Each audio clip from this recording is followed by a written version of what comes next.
नमस्कार, यो हो न्यूज 24 टेलिभिजन प्राइम टाइम न्यूजमा स्वागत छ। तीन दल कांग्रेस, माओवादी केन्द्र, जनता समाजवादी पार्टी मिलेर बनेको गठबन्धन सरकारले आफ्नो न्यूनतम साझा कार्यक्रम सार्वजनिक गर्ने तयारी गरेको छ।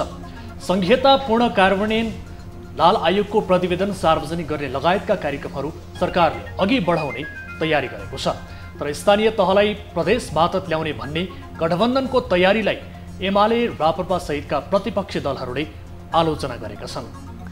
मन्त्री परिषद विस्तार गर्नमा यसै पनि ढिलाइ गरिरहेको गठबन्धन नेतृत्वको नेपाली कांग्रेस महाधिवेशनको विषयमा पनि अलमलको स्थितिमा छ। महाधिवेशन कहिले गर्ने भन्नेमा शीर्ष नेताहरूकै फरक बोली आउन थालेको छ। ओली सरकारले गरेका नियुक्तिहरूप्रति देउबा सरकार निकै कठोर बन्दै गएको छ। अघिल्लो सरकारले गरेका नियुक्तिहरूलाई ठेगान लगाउन यो सरकारले कसैलाई स्पष्टीकरण त कसैलाई राजीनामा माग्ने सम्मको बाटो अख्तियार गरेको छ। एसईई को परीक्षाको परीक्षाफल यसपटक पनि आन्तरिक मूल्याङ्कनबाटै प्रकाशित भयो। उता कोरोना संक्रमणको उच्च जोखिम रहेकाले राष्ट्रिय परीक्षा बोर्ड कक्षा 12 को परीक्षा स्थगित गर्ने निर्णयमा पुगेको छ। यो सँगै कोरोना अपडेट, स्पोर्ट्स, इन्टरनेसनल र जिल्ला न्युजहरू आजको बुलेटिनमा महत्त्वका साथ समेटेका छौं। अब प्राइम टाइम न्यूजका हेडलाइन्स। सत्तारूढ गठबन्धनले भोलि सरकारको न्यूनतम साझा कार्यक्रम सार्वजनिक गर्ने, स्थानीय तहलाई प्रदेश मातहत ल्याउने लगायतका प्रस्ताव।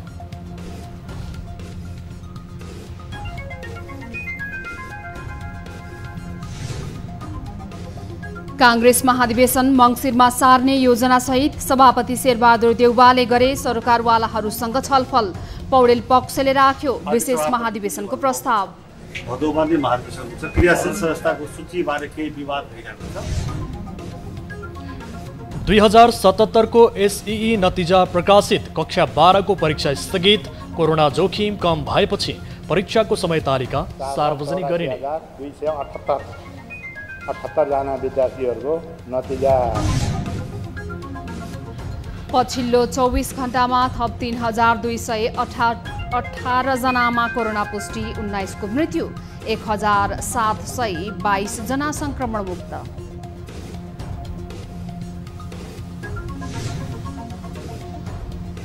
पर्सामा इन्फ्लुएन्जा भाइरसबाट हुने भाइरल ज्वरोको प्रकोप फैलदै नारायणी अस्पतालमा भर्ना भएका मध्ये 70 देखि 80% भाइरल ज्वरो। त्यो घरमै बसेर अनि या फिर फोनको परामर्शहरू लिएर।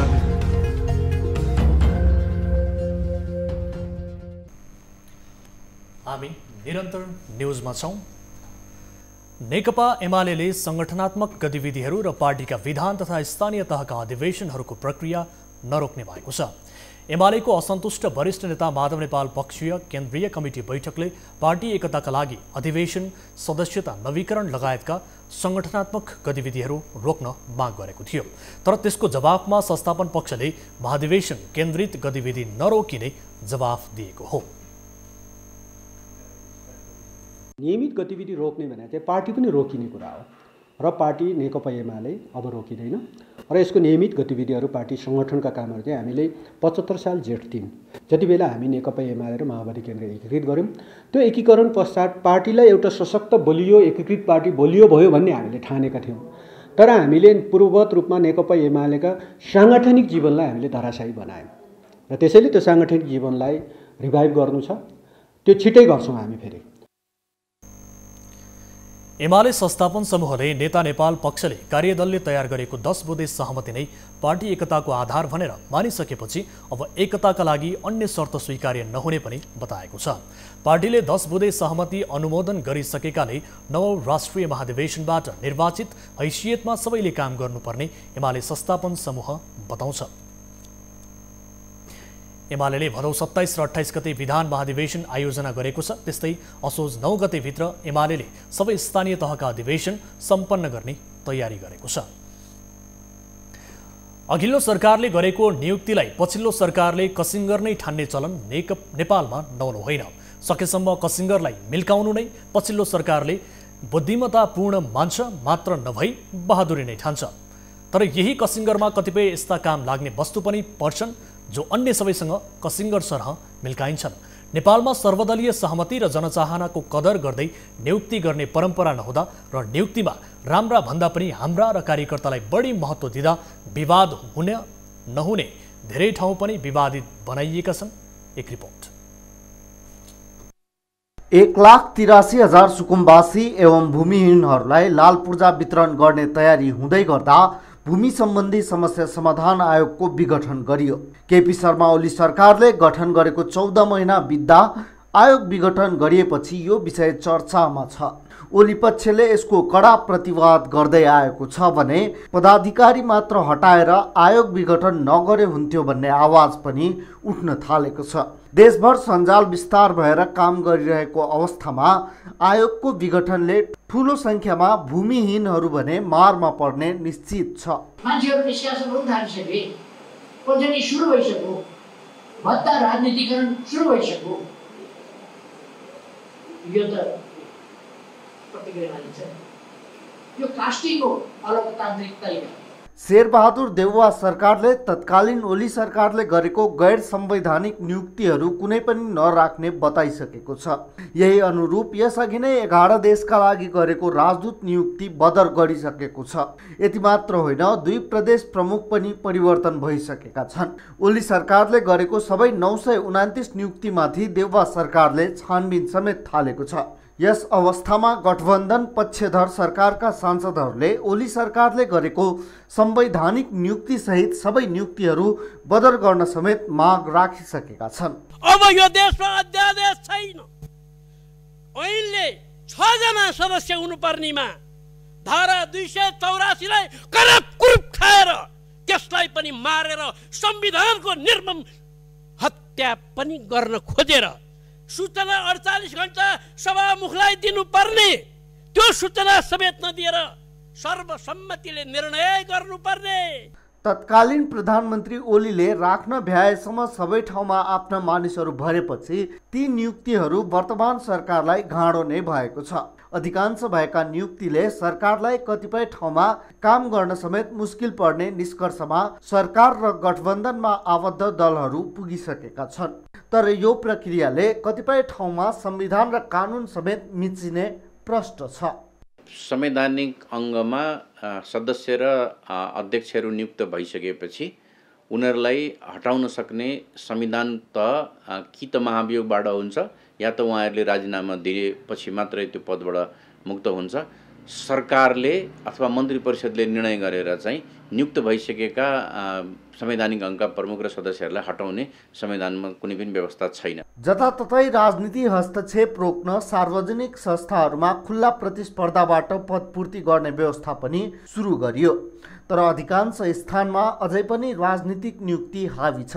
त्यसमाथि चिने जानेको भरमा, कार्यकर्ता भएको आडमा र राम्रो दाम चढाएको भरमा नियुक्ति पाउने परम्पराले विवाद गर्न नहुने धेरै स्थानहरू पनि विवादित बनाइएका छन्। अघिल्लो सरकारले गरेको नियुक्ति बदर गरेर नयाँ नियुक्ति गर्दा पनि सबै नियुक्ति विवाद बाहिर रहन सक्दैनन्। यही गल्तीलाई मनन गर्दै सार्वजनिक महत्त्वका विशेष स्थानहरूमा सर्वदलीय सहमतिमा नियुक्ति गर्ने परम्परा अंगीकार गर्न सके कोही पनि कसिङ्गर बन्नुपर्ने अवस्था आउने थिएन।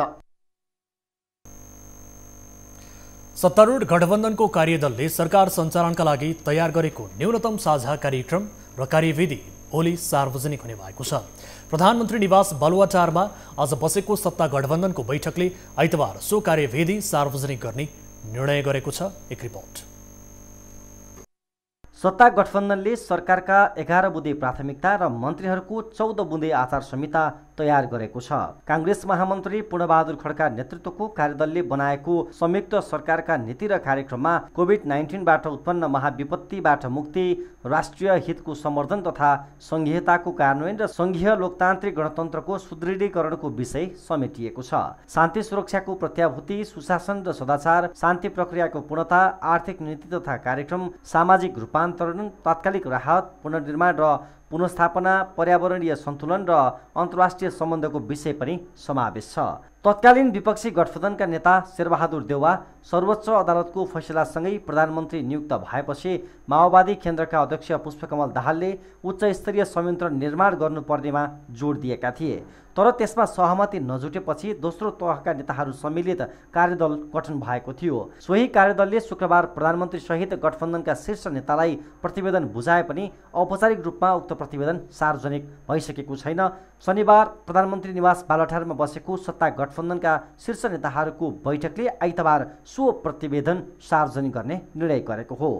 यी हुन् सरकारका मुख्य कार्यक्रम।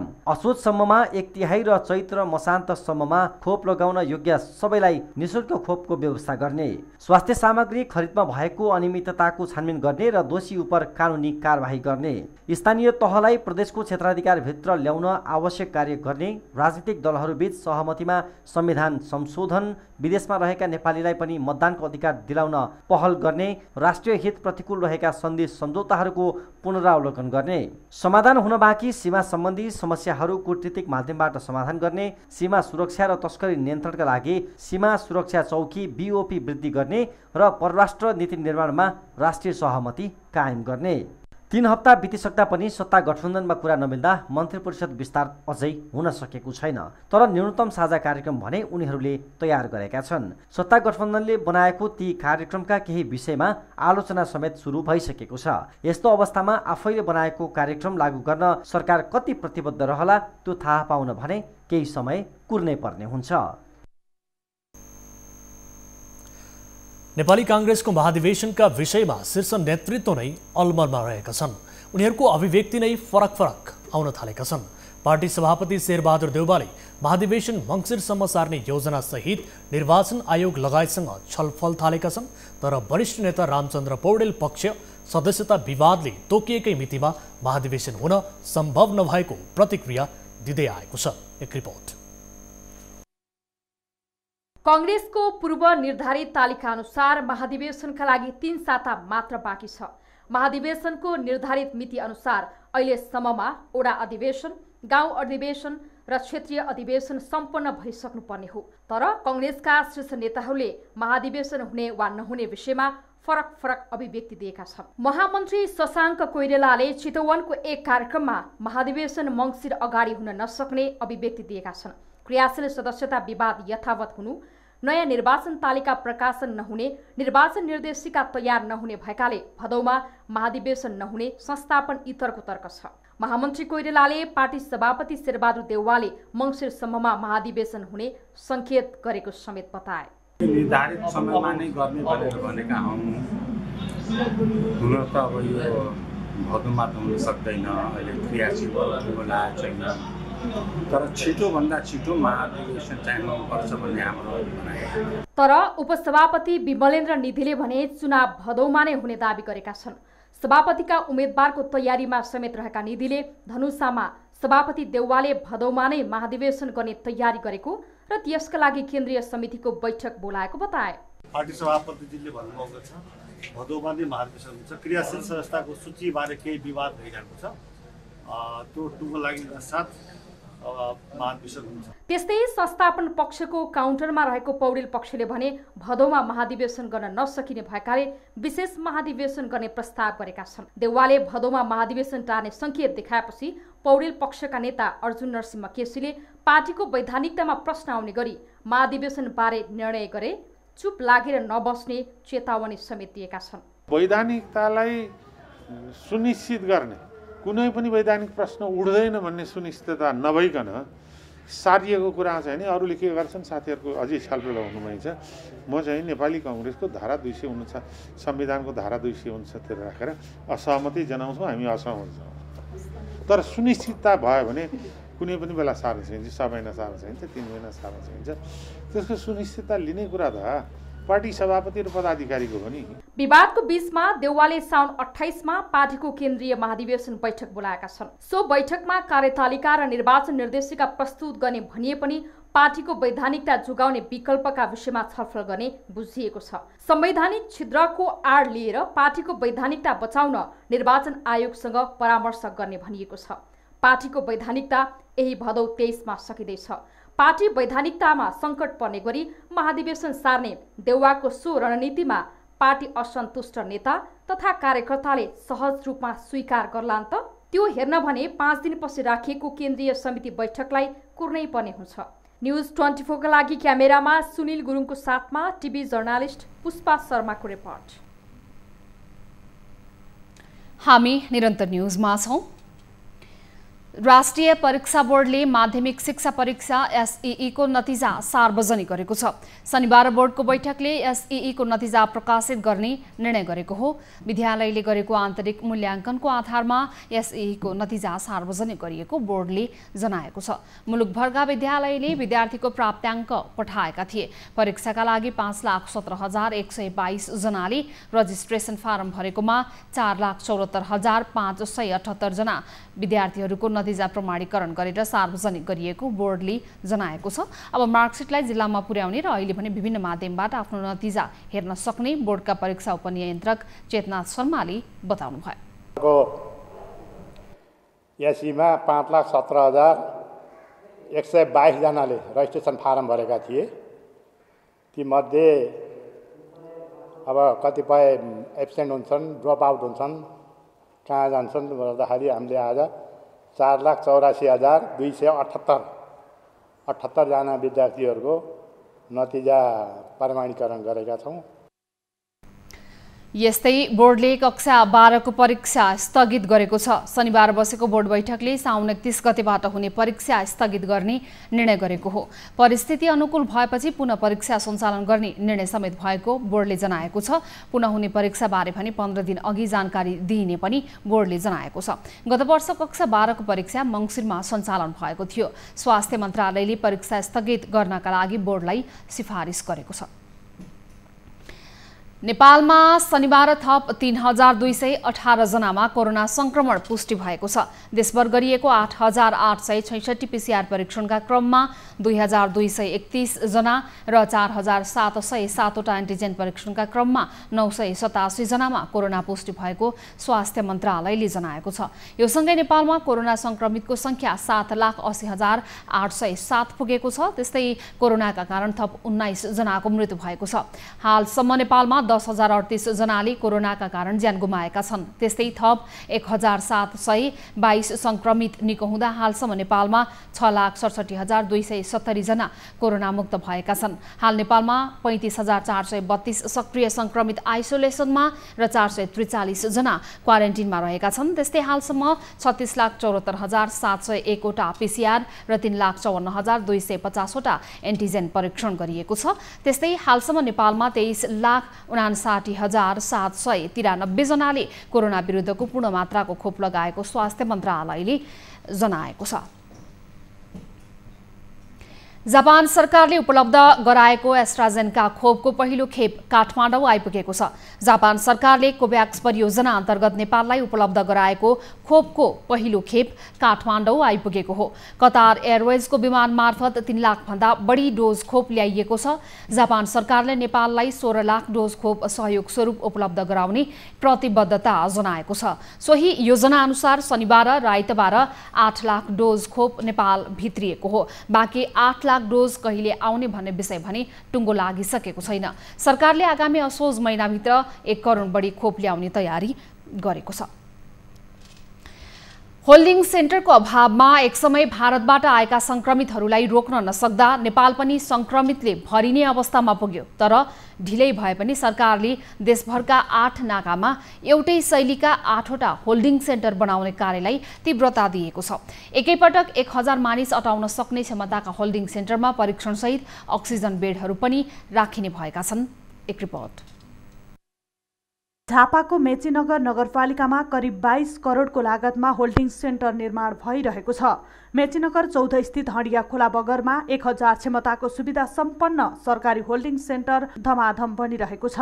निवर्तमान प्रधानमन्त्री केपी शर्मा ओली नेतृत्वको सरकारले कोरोना रोकथाम तथा नियन्त्रणका लागि देशभर 8 नाकामा एकै डिजाइनमा होल्डिङ सेन्टर बनाउने निर्णय गरेको थियो। सोही अनुसार झापाको मेचीनगरमा पनि होल्डिङ सेन्टर निर्माण गरिएको हो। भारतबाट आएका नागरिकलाई नाकाबाट सोझै होल्डिङ सेन्टर लगेर राख्ने उद्देश्यका साथ अर्धस्थायी खालको होल्डिङ सेन्टर निर्माण गरिएको छ। सरकारले काकरभिट्टा नाका आसपासमा नै होल्डिङ सेन्टर निर्माण गर्ने योजना बनाएको थियो, तर नाका आसपासमा जमिन नपाएपछि काकरभिट्टादेखि 20 किलोमिटर पश्चिम दक्षिण मेचीनगर 14 स्थित हडिया खोला बगरको 4 बिघा ऐलानी जमिनमा होल्डिङ सेन्टर निर्माण कार्य अगाडि बढाइएको हो। नाकामा जमिन नपाइएको गुनासो आएपछि आफूहरूले जमिन उपलब्ध गराएको मेचीनगर 14 का वडा सदस्य एवं होल्डिङ सेन्टर रेखदेख समिति संयोजक लाल महतमियाले जानकारी दिए। विगतमा हडिया खोला बगेको करिब 11 बिघा जमिन ओडाले संरक्षण गरेर राखेको र सोही जमिनको 4 बिघा होल्डिङ सेन्टर निर्माणका लागि दिएको वडा सदस्य मियाले बताए। ओडाले यो घेराबेरा नगरबाटै हाम्रो 1 करोड 75 लाखमा भएको हो यो घेराबेरा। अनि यो हाम्रो अनुसन्धान कृषि अनुसन्धान केन्द्रको लागि हामीले राखेको। अहिले एक्कासी हाम्रो कोभिड आयो यहाँ। कोभिडलाई पनि ठाउँ चाहियो भनेर हामीले कोभिडलाई पनि यो 4 बिघा जग्गा चाहिँ हामीले कोभिडलाई दियौँ र अरू बादबाकी जग्गा अब हामी उता राखेको छौँ, खाली नै छ। होल्डिङ सेन्टर निर्माण कार्यको जिम्मा सरकारले नेपाली सेनालाई दिएको छ। सेनाले देशैभरि हनुमान कन्स्ट्रक्सनलाई निर्माण ठेक्का दिएको छ। निर्माण कम्पनीका अनुसार होल्डिङ सेन्टर निर्माणको काम तीव्र गतिमा भइरहेको छ। भारत र नेपालका 200 बढी श्रमिक निर्माणमा खटिएका छन्।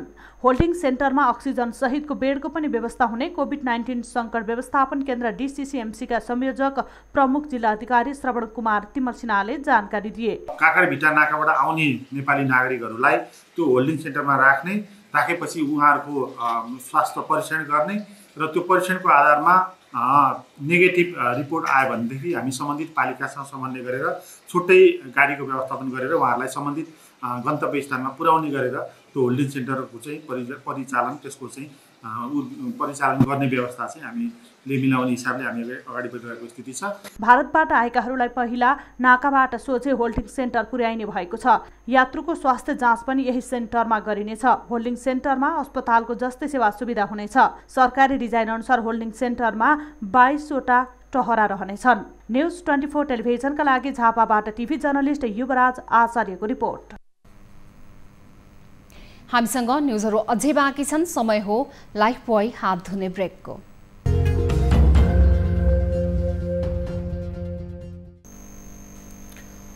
हामी निरन्तर न्युजमा छौँ।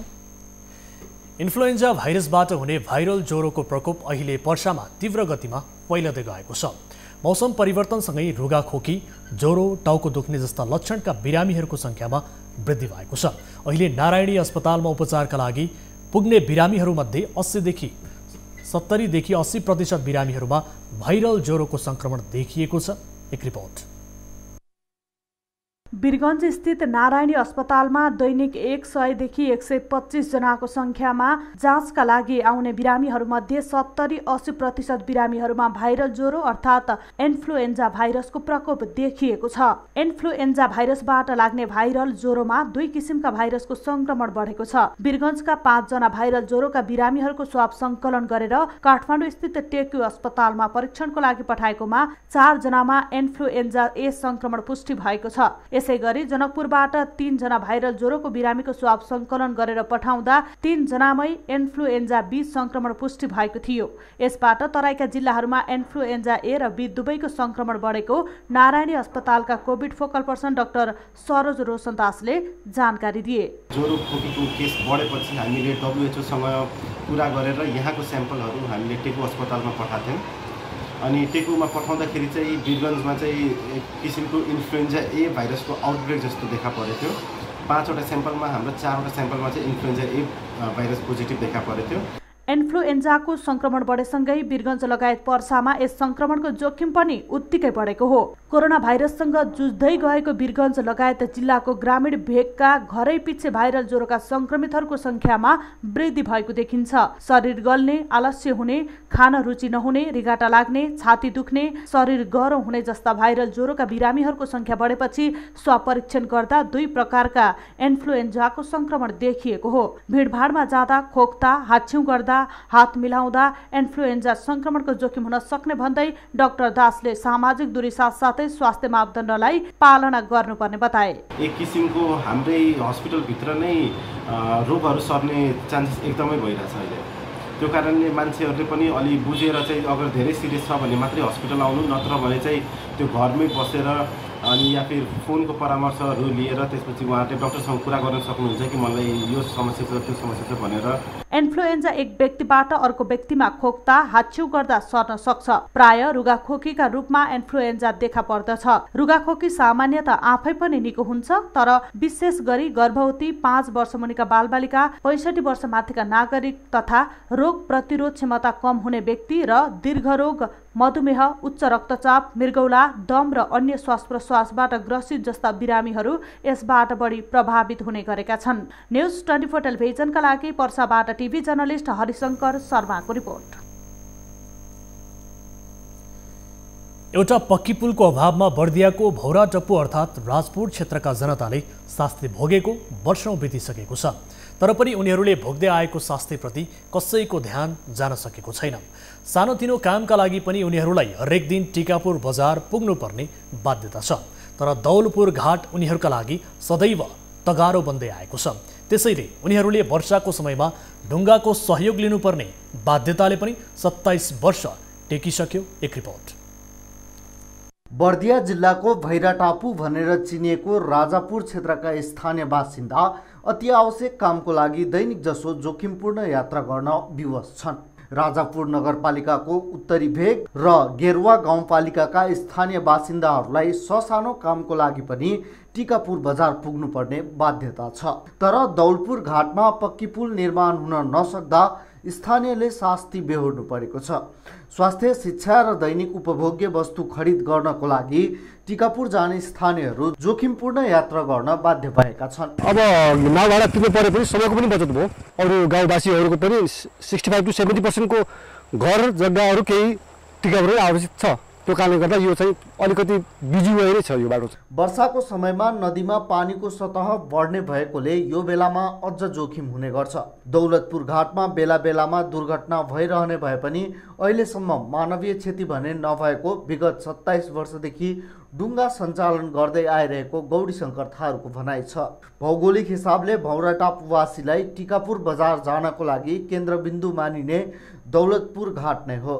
प्रत्येक दिन आफ्नो ज्यान जोखिममा राखेर यात्रा गर्ने स्थानीयहरूले दौलतपुर घाटमा पुलको माग थालेको वर्षौं बितिसक्यो। 2051 सालमा दौलतपुर घाटमा पक्की पुल निर्माणका लागि रातो किताबमा बजेटको व्यवस्था भए पनि अहिलेसम्म पुल निर्माण हुन सकेको छैन। यति जोखिमपूर्ण यात्रा छ।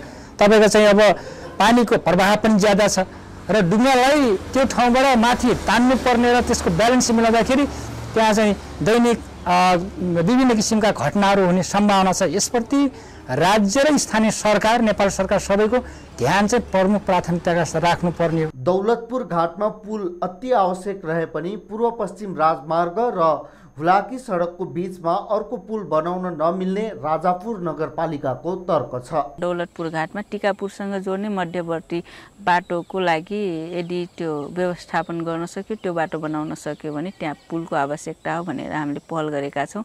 यद्यपि कतै पनि सुनवाई भएको छैन त्यो पुलको बारेमा। भौराटापुवासीलाई सदरमुकाम गुलरिया र छिमेकी जिल्लासँग जोड्ने एकमात्र माध्यम हुलाकी मार्ग नै हो।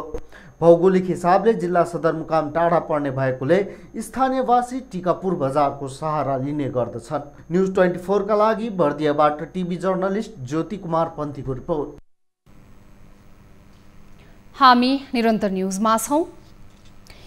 संघीय सरकार, प्रदेश सरकार र स्थानीय गरी 3 तहको सरकार रहँदा करको मार बढेको छ। धादिङका स्थानीय पालिकाहरूले मनोमानी ढंगबाट कर असुल्न थालेका छन्। एक रिपोर्ट। धुनीबेसी नगरपालिकाले आफू खुसी उद्योगहरूसँग मनोमानी रूपमा हचुवाको भरमा कर उठाउँदै आएको छ। प्रति इट्टा भट्टाबाट 5 लाख, सिमेन्ट उद्योगबाट 3 लाखदेखि 10 लाख, पेट्रोल पम्पबाट 50,000 लिँदै आएको छ। तर यस किसिमको कर असुली वैज्ञानिक नभएको व्यवसायीहरू बताउँछन्। हामीले जम्मा जम्मी मोटामोटी 1 लाख रुपैयाँ हुने मुन्डी तपाईको तिरिन्थ्यो। स्थानीय चाहिँ तपाईको चाहिँ कर तिर्ने भन्ने कुरो। अब मैले 1 को 2 बनाएर जानुपर्छ भन्ने हामीले चाहिँ सांगठनिक हिसाबले आवाज चाहिँ उठाइयो, तर त्यो आवाज चाहिँ तपाईको कहाँ चाहिँ तपाईको विलय हुन गयो थाहा भयो। एकैचोटि तपाईको चाहिँ 10 लाखको प्रस्ताव नगरपालिकाबाट आयो अनि 8,25,000 सम्ममा चाहिँ ल यो चाहिँ तपाईको तिराउन सकिन्छ या तिर्नुपर्छ भन्ने हिसाबले चाहिँ त्यो निर्णय भएको रहेछ। ठूला व्यवसायीदेखि सामान्य व्यवसायी समेत दोहोरो कर तिर्न बाध्य छन्। स्थानीय तहमा नगरपालिका वा गाउँपालिका र घरेलु तथा साना उद्योगदेखि आन्तरिक राजस्वमा समेत गरी तेब्बर वार्षिक कर तिर्न बाध्य छन् नागरिक। ओडामा सिफारिस लिएर गाउँपालिका गए, गाउँपालिकाबाट अब जम्मै करपत्र लिएर तपाईँ अब दर्ता गर्ने प्यान बिल लिनले चाहिँ गल्छी जान्छ। 5 लाख भन्दा तलको चाहिँ गाउँपालिकाले चाहिँ नवीकरण गर्छ भन्ने कुरो चाहिँ हाम्रो नियम बनाएको छौँ, त्यो अनुसार नै गर्नुपर्छ हुन्छ भन्ने कुरोबाट हामीले गरेको छौँ। अनि यहाँ गर्नु भएको रहेछ, अब के गर्नुहुन्छ? होइन अहिले त गर्नु भनेर आइहाल्यो नि। अस्ति अनुगमन जाँदाखेरि सरहरूले घरेलुमा नि आउनुहोस् तपाईँहरू, हाम्रो त उहाँ दर्ता भएपछि घरेलुमा दर्ता भएको घरेलुमै आउनुपर्छ भन्ने कुरो भएपछि अनि मैले चाहिँ अहिले घरेलु। धुनीबेसी नगरपालिकाले विधि र पद्धति भन्दा पनि हचुवाको भरमा कर असुल गरे तापनि व्यवसायीको भनाइअनुसार कर असुल गरेको प्रमुख प्रशासकीय अधिकृत हरिदत्त कणेलले बताए। नगरपालिकाले आफैले एक्लै चाहिँ गरे होइन, जाँदा नजाँदा भन्दा पनि व्यवसायहरू उक्त व्यवसायसँगै बसेरै हामीले यतिसम्म पैसा तिर्छौँ। पहिला सुरुमा चाहिँ प्रति गोटा यति 50 पैसा अथवा 20 पैसा भन्ने हिसाबले कुरा भएको थियो अरे। पैसा व्यवसायले यसो गरेर हाम्रो चाहिँ धेरै मर्का पर्छ, त्यसो हुनाले एकमुष्ट रूपमा हामीले 5 लाख रुपियाँ दिन्छौँ नगरपालिकालाई भनेर व्यवसायहरूको निर्णय अनुसारै गरिएको। उद्योग वाणिज्य विभागको नवीकरण समेत स्थानीय सरकारले हस्तक्षेप गरी नवीकरण गर्दा अझ दोहोरो कर तिर्न बाध्य भएका छन् नागरिकहरू। बागमती प्रदेश सरकारले 2076 साल कार्तिक 22 गते राजपत्रमा उल्लेखित 1 लाखदेखि 5 लाखसम्म गर्ने राजपत्रमा उल्लेखित भए पनि स्थानीय सरकारले आफ्नो मनोमानी रूपमा नवीकरण गरेको घरेलु तथा साना उद्योगका कार्यालय प्रमुख किशोर सापकोटाले बताए। बागमती प्रदेशभित्र रहेका उद्यमी तथा यो व्यवसायीहरूलाई लक्षित गरेर भन्नुपर्दा उहाँहरूको चाहिँ 5 लाखसम्मको पुँजीको चाहिँ व्यवसाय दर्ता गर्नु छ भने स्थानीय तहमै दर्ता गर्न सक्नुहुनेछ र सोभन्दा माथि छ 5 लाखभन्दा माथि 5 करोडसम्म छ भने त्यो चाहिँ घरेलु तथा साना उद्योग कार्यालयमा भयो, जिल्ला स्थित हरेक जिल्लामा छ त्यो कार्यालय, र त्योभन्दा पनि माथि भयो भने चाहिँ उद्योग वाणिज्य तथा उपभोक्ता हित संरक्षण मन्त्रालयमा छ। स्थानीय सरकारको कर असुलीमा एकरूपता नहुने हो र मनमानी रूपमा कर असुली गर्ने हो भने नागरिक सधैँ मारमा पर्ने छन् नै, स्थानीय स्तरमा पनि भ्रष्टाचार नहोला भन्न सकिन्न।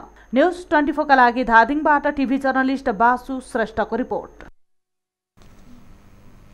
अब बिजनेस न्युज।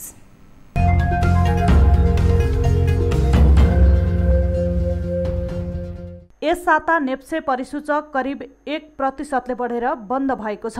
गत साताको अन्तिम कारोबारको दिन 3079.83 बिन्दुमा रहेको नेप्से यस साता 0.90% अर्थात् 27.62 अङ्कले बढेर 3107.45 बिन्दुमा पुगेको छ।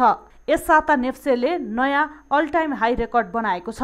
गत बुधबार नेप्से परिसूचक 3123.15 बिन्दुमा पुगेर नयाँ अल टाइम हाई रेकर्ड बनाएको हो। साताको अन्तिम कारोबारको दिन भने 16 अङ्कको करेक्सन भएर नेप्से 3107.45 बिन्दुमा झरेको हो। नेप्से बढे पनि यस साता कारोबार रकममा भने गिरावट आएको छ। गत साता 67 अर्ब 74 करोडको शेयर खरिद बिक्री भएको बजारमा यस साता 64 अर्ब 52 करोड बराबरको शेयर खरिद बिक्री भएको छ। यस साता नेप्सेको कुल बजार पुँजीकरण 53 अर्ब रुपैयाँ बढेको छ। गत साता 42 खर्ब 84 अर्ब रुपैयाँ रहेको नेप्सेको यस्तो पुँजीकरण यस साता बढेर 43 खर्ब 37 अर्ब रुपैयाँ पुगेको छ। कारोबारमा आएका 13 उपसमूह मध्ये यस साता 8 उपसमूहको परिसूचक बढेको छ भने बाँकी 5 उपसमूहको परिसूचक बढेको छ। यो साताको कारोबारमा जलविद्युत समूहका लगानीकर्ताहरूले सर्वाधिक कमाएका छन्। कारोबारमा आएका 13 समूहगत परिसूचक मध्ये यो साता जलविद्युत समूहको सर्वाधिक 7.65% बढेको छ। यो साता 3459 मा पुगेको हो। यो साता होटेल तथा पर्यटन समूहका लगानीकर्ताहरूले सर्वाधिक गुमाएका छन्। गत साता 3933.97 बिन्दुमा रहेको होटेल्स तथा पर्यटन समूहको परिसूचक यो साता 3776.55 मा झरेको हो। यो सँगै निर्जीवन बीमाको 2.24%, अन्यको 2.75%, म्युचुअल फन्डको 2.46% र जीवन बीमाको 1.32% परिसूचक घटेको छ।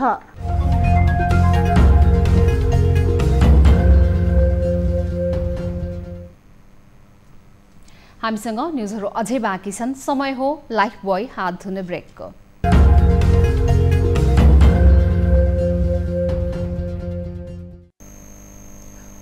हामी निरन्तर न्युजमा छौँ। अब स्पोर्ट्स न्युज।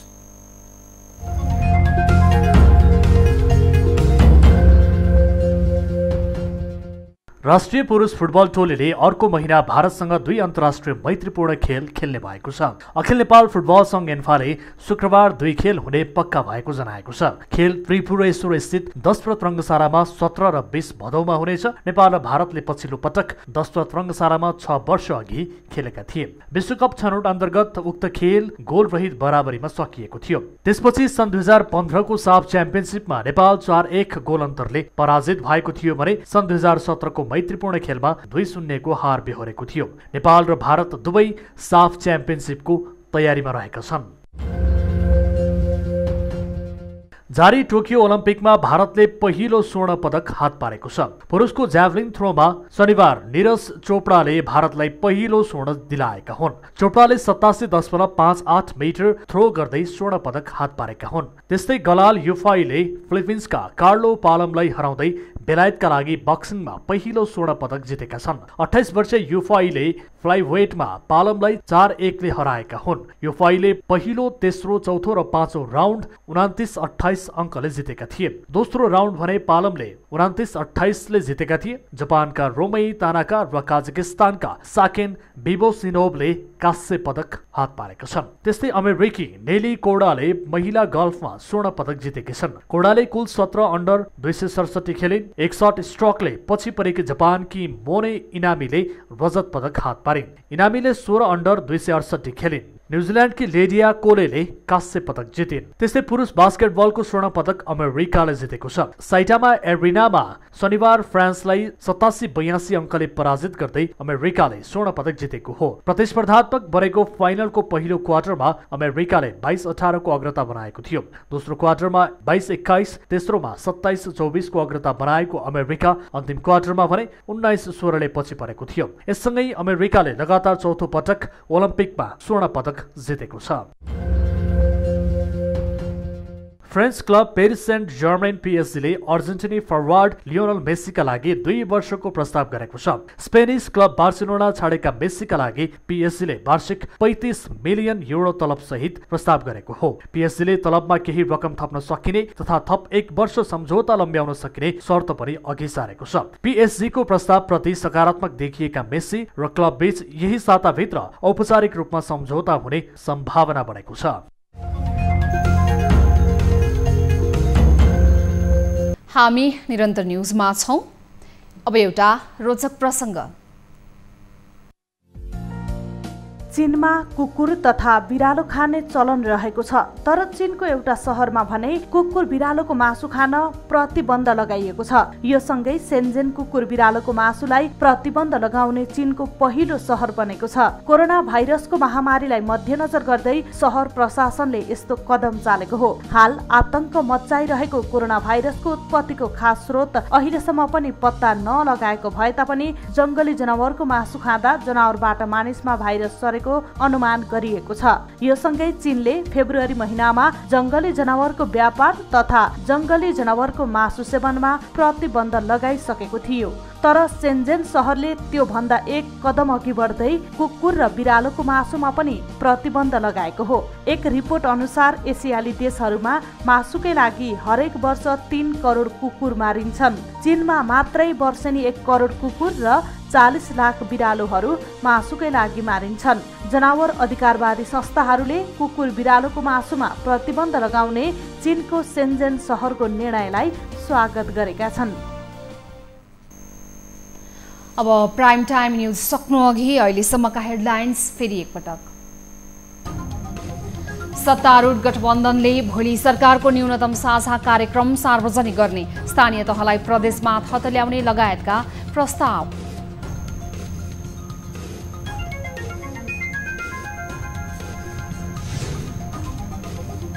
कांग्रेस महाधिवेशन मङ्सिरमा सार्ने योजना सहित सभापति शेरबहादुर देउवाले गरे सरोकारवालाहरूसँग छलफल।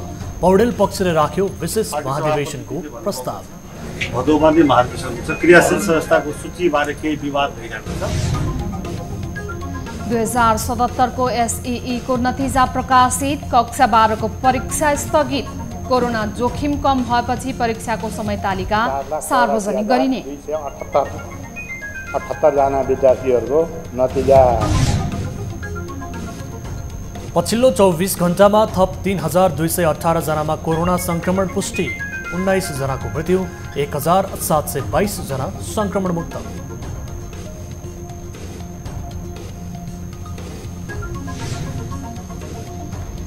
र पर्सामा इन्फ्लुएन्जा भाइरसबाट हुने भाइरल ज्वरोको प्रकोप बढ्दै, नारायणी अस्पतालमा भर्ना भएका मध्ये 70 देखि 80% भाइरल ज्वरो। नत्र भने चाहिँ त्यो घरमै बसेर अनि या फिर फोनको परामर्शहरू लिएर।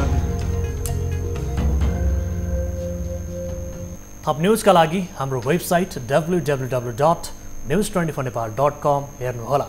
साथै हामीलाई फेसबुक, ट्विटर र युट्युबमा पनि फलो गर्न सक्नुहुनेछ। यस्तै मोबाइल, फाइबर वा इमेल मार्फत न्युज24 को हेल्प डेस्कमा कुनै पनि समस्या र गुनासाहरू छन् भने टिपाउन सक्नुहुनेछ। हामी निरन्तर न्युजमा छौँ। नमस्ते।